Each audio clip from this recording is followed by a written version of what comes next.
New faces, but old friends. Libya's interim prime minister has made his first visit to Turkey since taking office last month. Everything was covered from Turkey's continued support for Libya's reconstruction to trade deals in energy and defense. But what stood out clearly was the continued support from both sides for a maritime demarcation deal in Eastern Mediterranean that was struck back in 2019. Continuing with past policies, President Erdogan said Turkey would support Libya's new leaders, just like the previous Tripoli-based government of national accord. Having taken power in March, Libya's interim government is tasked with preparing the country for national elections at the end of the year. Ravaged by nearly a decade of conflict since the overthrow of Muammar Gaddafi, Libya's warring sides reached a ceasefire in October. It posed a disastrous campaign by warlord Khalifa Haftar to take the capital, Tripoli. But will this shaky ceasefire continue to hold, and is Libya ready to hold national elections in December? And to answer that, joining me from Eskisehir, Turkey, is Ramazan Erdag. He is an associate professor at Eskisehir, Osmangazi University, and author of Libya in the Arab Spring, From Revolution to Insecurity. And from London, Guma El Gamaty. He is the head of Tigir political party in Libya. Gentlemen, welcome to Straight Talk. It's good to have you on the program. Guma, Libya's interim Prime Minister Dbeibah, accompanied by a large delegation of 14 ministers as well as high-ranking officials, paid a visit to Turkey. Could you talk to us about the significance of this visit? Oh, this visit is highly significant. It's a clear message that the relationship between Turkey and Libya is solid. It's a strategic relationship. It's a multidimensional relationship. It's a political, economic, and security relationship, and it's here to stay. And this relationship is becoming a strategic long-term one. Hopefully, in fact, the meeting was held under the Libya-Turkey Strategic Relationship Council, and the high-level delegation is a reflection of that. Obviously, it has been confirmed by the Libyan side, by the Prime Minister, that all the agreements that have been signed with Turkey in late 2019, the Maritime Agreement, the security agreement, are solid, are here to stay, and nobody can touch them, and they are not up for revision or change whatsoever. So it's a very important message, and it came after the Libyan Prime Minister visited other countries in the region, such as Kuwait, the United Arab Emirates, and Egypt before that. And as if he's saying that, here I am in Turkey, saying to everybody that our relationship with Turkey is very special, and it's very strategic, and it's solid, and it's to stay for a long, long time, hopefully. So you mentioned, although the sides confirmed the maritime deal would remain intact, Ramazan, how could one be sure whether they'll be maintained when a new administration takes over after December elections? Sure. The new government of national unity, has declared that they will stay in the bilateral agreements between Turkey and Libya. So following the upcoming elections on December this year, if the elections holds democratically and the new elected governments will keep in these agreements, so I think the maritime deal will stay after the elections, because both sides, Libya and Turkey, have gained respective maritime zone in Mediterranean Sea. So this agreement also prevented the attempts to exclude both Turkey and Northern Cyprus, Turkish Cyprus. So, for instance, for the bilateral relations and mutual gains, I think these agreements will stay in after the elections. So, Guma, could this close cooperation and relationship between Turkey and Libya play a facilitating role in bringing in all sides to the table? For example, could an Eastern Mediterranean forum, including Turkey, be held soon?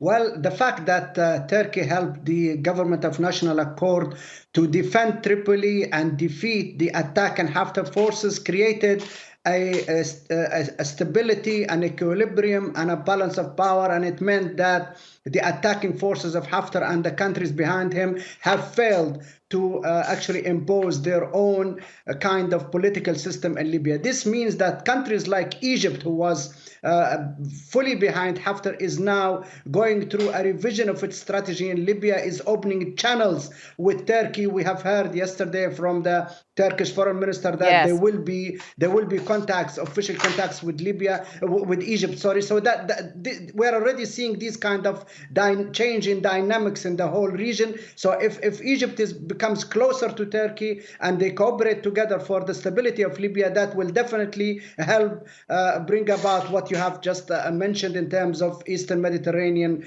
forum or cooperation and understanding. Yes, Turkish Foreign Minister Çavuşoğlu said a diplomatic delegation will be traveling to Egypt in the first week of May, Ramazan, and it sounds kind of ironic or rather diplomatic, but Greek Prime Minister Mitsotakis, he recently visited Libya, where he met a former Libyan ambassador who he expelled as a reaction to Turkey-Libya maritime deals. So is the political outlook changing, and are we likely to see a real thaw in relationships soon?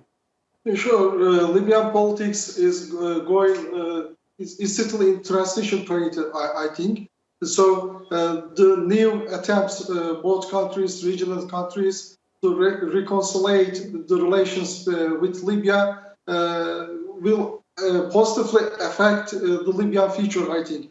But in terms of new relations between Greece or other regional powers with Libya, should be respectful before agreements made with Turkey and Libya.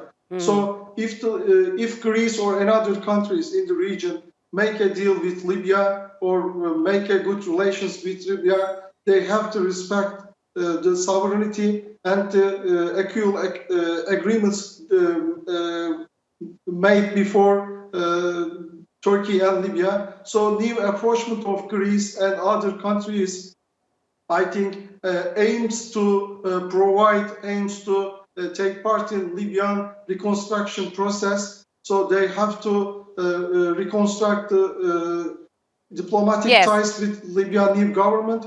So if they achieve this process, they would like to take part in the reconstruction of Libya in the near future. Guma, do you believe that Greece would recognize Turkey-Libya maritime deal, and could renewed talks between Greece and Libya on maritime zones impact that of Turkey's?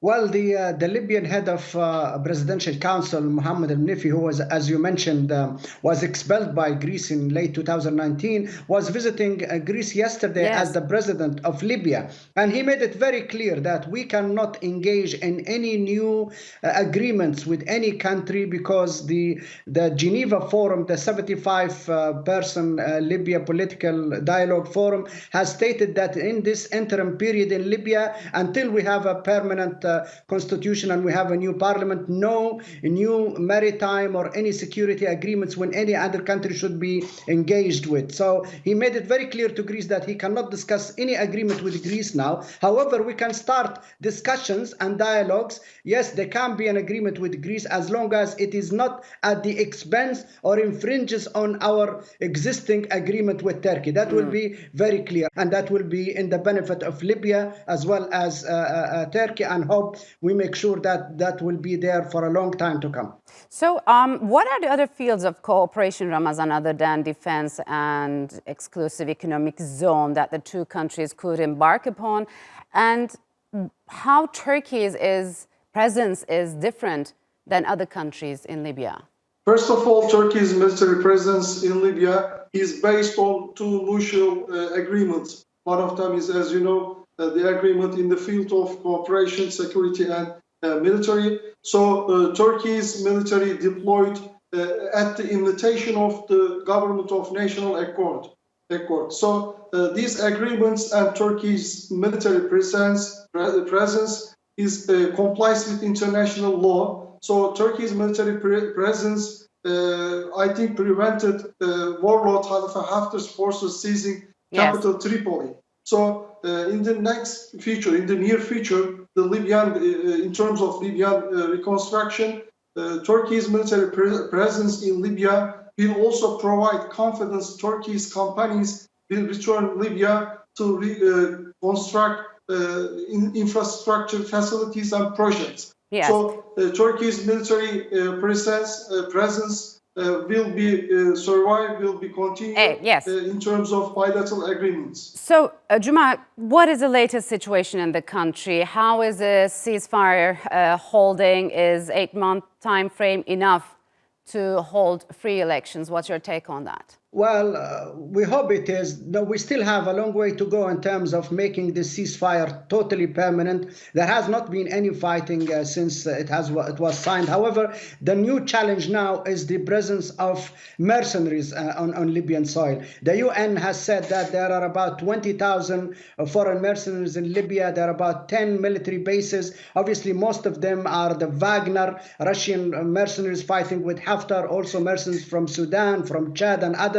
And there are military bases run by the Emiratis in Libya. These must leave Libya. We must remove them out of Libya because they are violating our sovereignty and our independence. And I think this is the next obstacle. This is the next challenge to deal with. And after that, yes, we can definitely go ahead and have these parliamentarian elections and possibly presidential elections. Obviously, we need more stability. We need improvement in socio-economic conditions for the Libyan people. And we need to make sure that elections can be held freely in the east and the south as well, where Haftar's militias are in control. So that is also another big challenge for us. Yeah, it seems they're not willing to leave the country anytime soon. Gentlemen, unfortunately, we're out of time. Thank you very much for joining us on Straight Talk.